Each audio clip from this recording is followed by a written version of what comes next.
ان لوگوں پر اعتماد کرو جو تمہاری 3 باتیں بھانپ سکیں: تمہاری ہنسی میں پوشیدہ درد، تمہارے غصے میں پوشیدہ پیار، تمہاری خاموشی میں پوشیدہ وجہ۔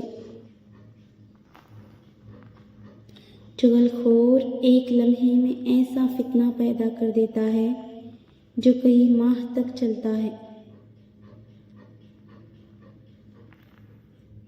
اگر میری زندگی میں دکھ نہ آتے تو میں اپنے رب کے ساتھ دعا کا رشتہ کیسے نبھاتی؟ عقل جیسی کوئی دولت نہیں اور جہالت جیسی کوئی غربت نہیں۔ اتنے خشک نہ بنو کہ توڑ دیے جاؤ، اور اتنے نرم نہ بنو کہ نچوڑ دیے جاؤ۔ کسی کے خلوص اور پیار کو اس کی بے وقوفی مت سمجھو، ورنہ کسی دن تم خلوص اور پیار تلاش کرو گے اور لوگ تمہیں بے وقوف سمجھیں گے۔ جہاں بھی رہو اللہ سے ڈرو، ہمیشہ حق بات کہو اگر چاہے تلخ ہو۔ دنیا میں 1000 رشتے بناؤ، لیکن ایک رشتہ ایسا بناؤ جب ہزاروں آپ کے خلاف ہو تو وہ ایک آپ کے ساتھ ہو۔ اپنی زبان کی تیزی اس ماں پر مت چلاؤ جس نے تمہیں بولنا سکھایا۔ برائی خود میں اور اچھائی دوسروں میں تلاش کرو، وہی انسان کی سب سے بڑی اصلاح اور اس میں ہی فلاح ہے۔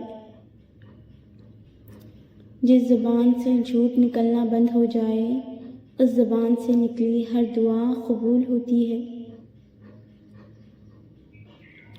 جو حق سے منہ موڑتا ہے وہ تباہ ہو جاتا ہے۔ خدا سے جب بھی مانگو تو مقدر مانگو، عقل نہیں، کیونکہ میں نے بہت سے عقل والوں کو مقدر والوں کے در پر دیکھا ہے۔ مصیبت کے وقت بھی مطمئن نظر آؤ اور مشکلات کے باوجود خوشباش رہو۔ کسی نے حضرت علی رضی اللہ تعالیٰ عنہ سے پوچھا، کیسے پتہ چلے گا کہ کون کتنا قیمتی ہے؟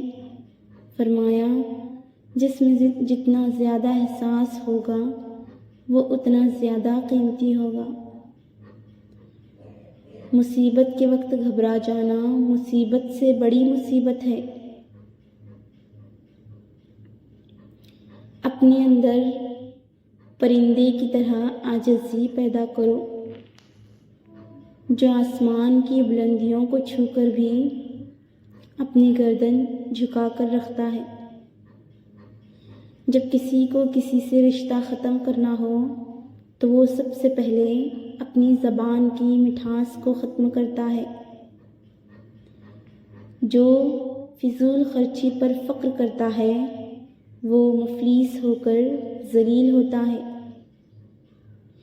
حضرت علی رضی اللہ تعالیٰ عنہ فرماتے ہیں، تمہارے والدین تمہیں بچپن میں شہزادوں کی طرح پالتے ہیں، لہٰذا تمہارا فرض بنتا ہے کہ ان کے بڑھاپے میں ان کو بادشاہوں کی طرح رکھو۔